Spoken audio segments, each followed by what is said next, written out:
Capítulo 3.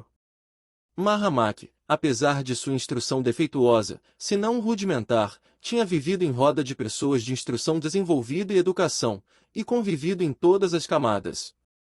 Era de uma cidadezinha do estado do Rio, nas proximidades da corte, como se dizia então.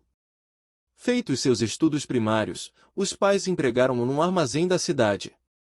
Estávamos em plena escravatura, se bem que nos fins, mas a antiga província do Rio de Janeiro era próspera e rica, com as suas rumorosas fazendas de café, que a escravaria negra povoava e penava sob os açoites e no suplício do tronco.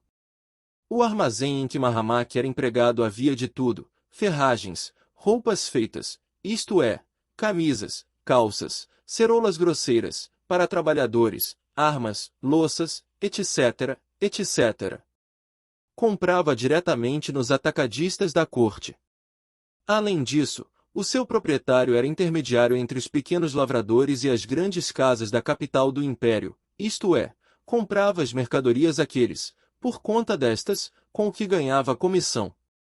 Mahamak era contemplativo e melancólico, e vivia, debruçado ao balcão do armazém, ouvindo os tropeiros e peões contar histórias de todo o gênero, façanhas de valentia, maus encontros pelos caminhos desertos, proezas de desafio à viola e de amor roceiro. No gênio, não saía ao pai, que era um minhoto ativo, trabalhador, reservado e econômico.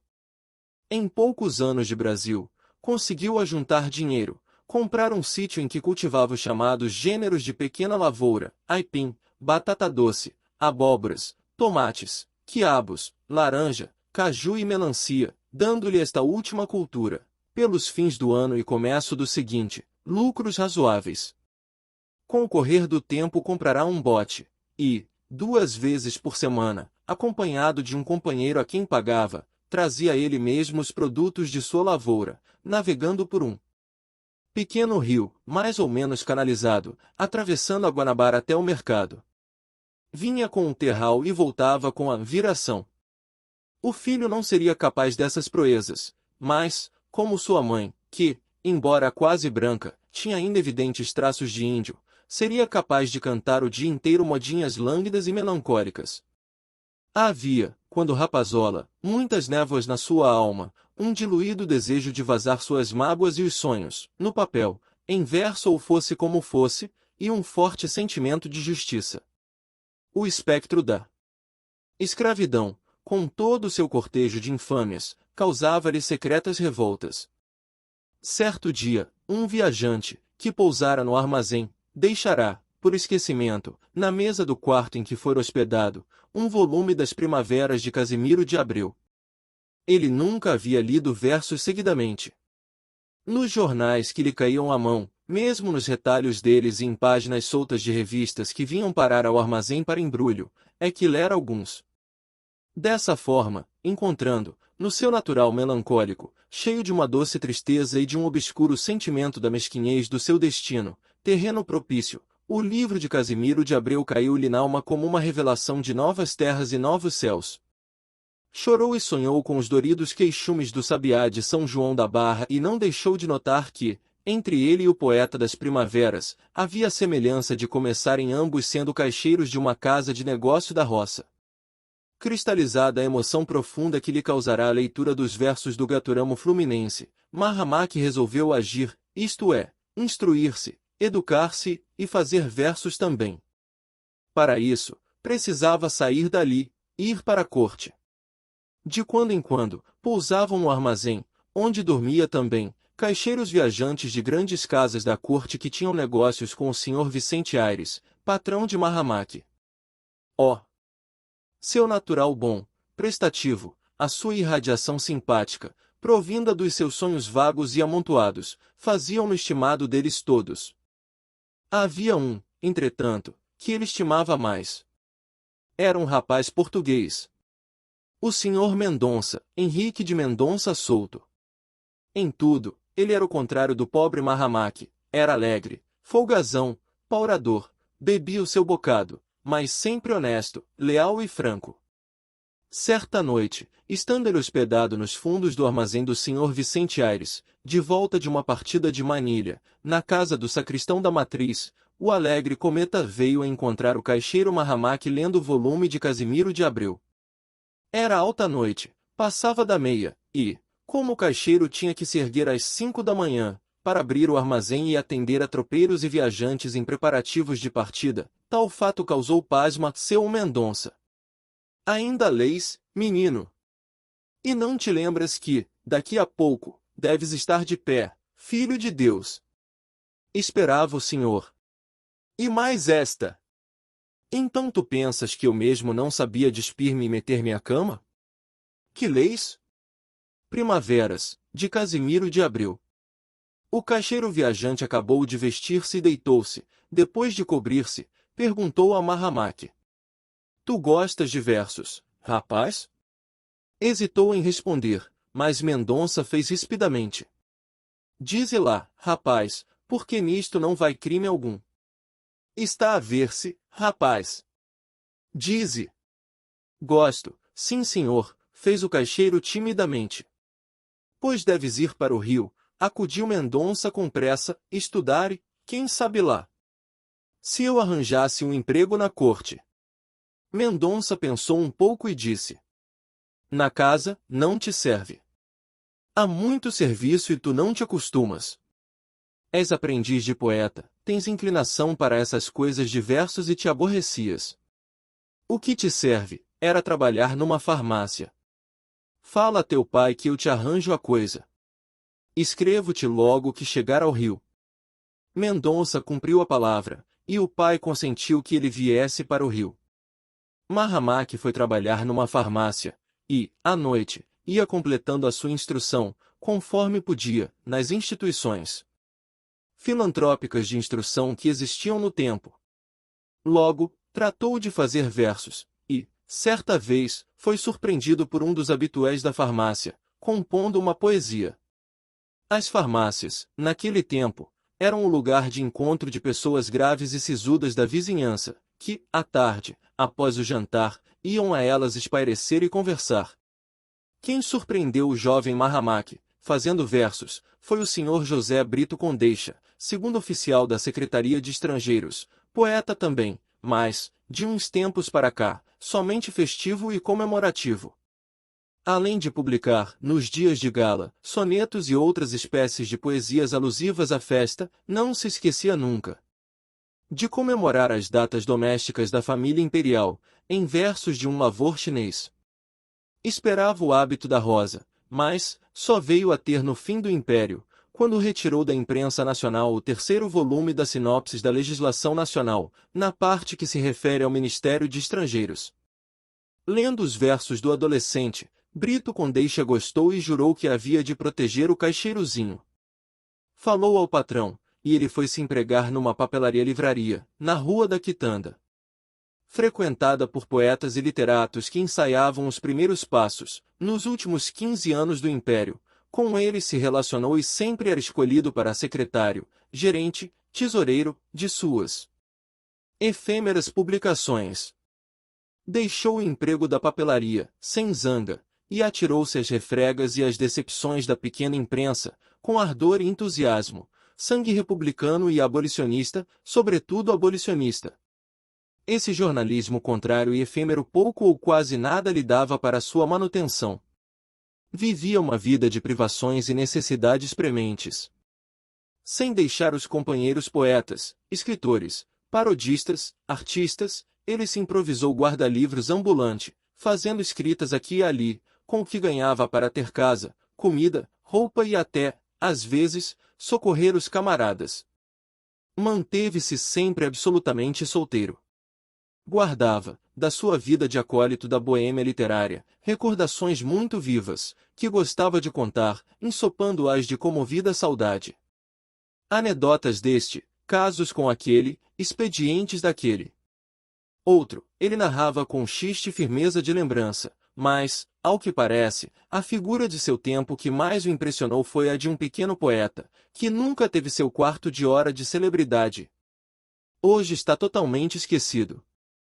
A respeito dele, Mahamaki se referia com o sentimento profundo de quem se lembra de um irmão muito amado. Ah! O Aquiles! Que alma! Que poeta! O senhor, dirigindo ao interlocutor ocasional, não o conheceu? Não, não me recordo. Nem de nome? Ele deixou obras. O outro com quem conversava, por delicadeza, respondia. De nome, pois não, pois não. Que alma era esse Aquiles Varejão? Morreu há pouco tempo, em 94 ou 95, e, se não me falha a memória, na Santa Casa. Morreu na maior miséria, entretanto, tudo o que ganhava, ele era tipógrafo, estava sempre disposto a distribuir com os amigos. Não pude ir vê-lo. Tinha tido o primeiro ataque e estava em tratamento. Lembro-me, porém, do seu último soneto que a Gazeta publicou. Que lindeza! Aquilo era um poeta que não forçava, nem tinha compasso e régua. Ouça só! E, com uma voz difícil, devido à semiparalisia da parte esquerda da boca, esbugalhando os olhos, devido ao esforço para pronunciar bem as palavras, recitava. Prostrado nessa enxerga, sinto a vida. Ir, pouco e pouco, procurando nada. Para mim não há mais sol de madrugada. Mas sim tremor da luz amortecida. Prazeres, onde estais? Longa avenida de amores, que trilhei nesta jornada. Tudo acabou. E justa esta pousada. Antes que dobre o sino da partida. Feliz quem tem família. Tem carinho. De mãe, de esposa, e, em derredor do leito. Não sofre o horror de achar-se tão sozinho. Porém ao meu destino estou sujeito. Devo, batendo as asas, sem ter ninho. Buscar, quem sabe? Um mundo mais perfeito? O Mahamak, quase sempre, acabava de recitar os versos do amigo com os olhos úmidos, e o ouvinte, não só peia a dor demonstrada pelo declamador, mas também pelo tom elegíaco do soneto, comovia-se também e, antes de qualquer pergunta, comentava. É bonito. É mesmo lindo. Mahamak, poeta raté, tinha uma grande virtude, como tal, não denegrir os companheiros que subitam nem os que ganharam celebridade. A todos gabava, sem que, por isso, não lhes notasse as falhas de caráter. Tendo vivido assim, em vários e diferentes meios, ganhando experiência e conhecimento dos homens e das coisas da vida, estava apto para julgar bem quem era Cassie Jones. Demais, devido à sua convivência com literatos, poetas e escritores, adquirira o hábito tirânico de ler diariamente todos os jornais que apanhava na repartição, e não fazia lá outra coisa, devido a seu estado de saúde. De quando em quando, ele encontrava notícias mais que escabrosas, às vezes sangrentas mesmo, em que estava envolvido o nome do famigerado violeiro. De umas delas, ele se lembrava perfeitamente, porque ele havia causado, na sua alma retardada de idealista e sonhador, de poeta que quis ser amoroso e cavalheiresco, a maior revolta em um movimento de nojo irreprimível. Joaquim dos Anjos não estava a par dela, pois não tinha hábito de ler jornais e pouco tagarelava com as pessoas de suas bandas suburbanas. Mahamak apoiou-se em contador e por alto. Num dos subúrbios, na proximidade da casa de Cassie, veio a residir um casal. A mulher era moça, fruída de carnes, alta, louçã, grandes olhos negros, um tipo do sul, ao que parece do Rio Grande. O marido, que era oficial de marinha, maquinista, era amorenado tirando a mulato, baixo, sempre triste, curvado e pensativo. Apesar da diferença de gênios, que se percebia, e de idade, que estava à mostra, pareciam viver bem. Quase sempre saíam à tarde, iam a festas, a teatros, aos domingos, procuravam visitar os arrabaldes pitorescos e voltavam à noite. Tomavam comida fora e só tinham uma rapariguita preta, de uns 16 anos, para os serviços leves da casa. Não se sabe como, Cassie conseguiu conhecer a gaúcha e seduzi-la. Mal o marido saía, ele se metia em casa da moça com violão e tudo. A vizinhança murmurava contra aquela pouca vergonha. Fosse de que fonte fosse, o marido veio a saber e um dia, de revólver em punho, furioso, fora de si, louco, totalmente louco, penetrava na casa e alvejou a mulher com 2 tiros de revólver, de cujos ferimentos veio a morrer horas depois. Após ter alvejado mortalmente a mulher, correu em perseguição de Cassi, que, descalço, de calças e em mangas de camisa, saltava cercas e muros, para se pôr fora do alcance do marido indignado. Entregando-se à prisão, o oficial maquinista contou toda a sua desdita e o causador dela. O delegado mandou procurar Cassi e conseguiu pilhá-lo à noite. Os agentes deram uma batida nos matos, e o galã fugitivo foi preso e recolhido à enxovia. Por ocasião dessa prisão foi que ele veio a conhecer Lafões. Tinha este sido detido e recolhido ao xadrez, por ter feito um distúrbio, num botequim, onde tomara uma carraspana, em comemoração. Ao ter acertado uma centena no bicho. Quando Cassi foi recolhido, já Lafões estava no xadrez, havia 4 horas. Cassi, que fugira do revólver do oficial, sem paletó e sem colete, em cujas algibeiras estava o seu dinheiro, não pudera comprar cigarros, mas Lafões os tinha. O profissional da sedução pediu-lhe um, que lhe foi dado, disse, então, para Lafões. Vou te soltar, meu velho. Tu és uma bela alma. Por que vosmecê está preso, meu caro senhor? Cassi respondeu com muita calma e indiferença, como se tratasse de um acontecimento vulgar. Por nada. Coisas de mulheres, meu velho. É o meu fraco. Pela grade do xadrez, dirigiu-se a um soldado, a quem conhecia, e falou-lhe baixo qualquer coisa. Em breve, foi a praça substituída por outra. Vendo isso Cassi, disse para o velho Lafões. Estás aqui, estás na rua. Mandei o soldado falar ao meu chefe político, e ele vai interessar-se para seres solto. E vosmecê? Não te importes comigo. Tenho que depor. Na verdade, Lafões foi solto. Não houve, porém, qualquer intervenção do chefe político de Cassi. Libertou o próprio comissário que o prendera e o conhecia como um homem morigerado e qualificado. Entretanto, o guarda das obras públicas sempre supôs que a sua libertação tivesse sido obra de Cassi, por isso lhe era grato e o defendia com todo o ardor. Lafões era um homem simplório, que só tinha agudeza de sentidos para o dinheiro que vencia. Vivendo sempre em círculos limitados, habituado a ver o valor dos homens nas roupas e no parentesco, ele não podia conceber que torvo indivíduo era o tal Cassi, que alma suja e má era a dele, para se interessar generosamente por alguém. Muito diferente do guarda era Mahamak, cujo âmbito de vida sempre fora mais amplo e mais variado. Abraçava o maior horizonte de existência humana. Quando aquele lembrou que se convidasse o celebrizado violeiro, o contínuo viu logo os perigos que a presença do profissional da desonra das famílias podia trazer à paz e ao sossego que reinavam na casa de Joaquim dos Anjos. Além de compadre, Mahamak era profundamente amigo do carteiro, que o auxiliava nos seus transes de toda a ordem, um pouco, originados pelos hábitos boêmios que, de todo, não perderá, um pouco, pela exiguidade de seus vencimentos, com os quais sustentava uma irmã viúva e 2 filhos dela, ainda menores, com os quais morava, nas proximidades de Joaquim. Na sua vida, tão agitada e tão variada, ele sempre observou a atmosfera de corrupção que cerca as raparigas do nascimento e da cor de sua afilhada, e também o mau conceito em que se tem as suas virtudes de mulher. A priori, estão condenadas, e tudo e todos pareciam condenar os seus esforços e os dos seus para elevar a sua condição moral e social. Se assim acontecia com as honestas, como não pensaria sobre o mesmo tema um malandro, um Valdevinos, um inconsciente, um vagabundo cínico, como ele sabia ser o tal Cassi?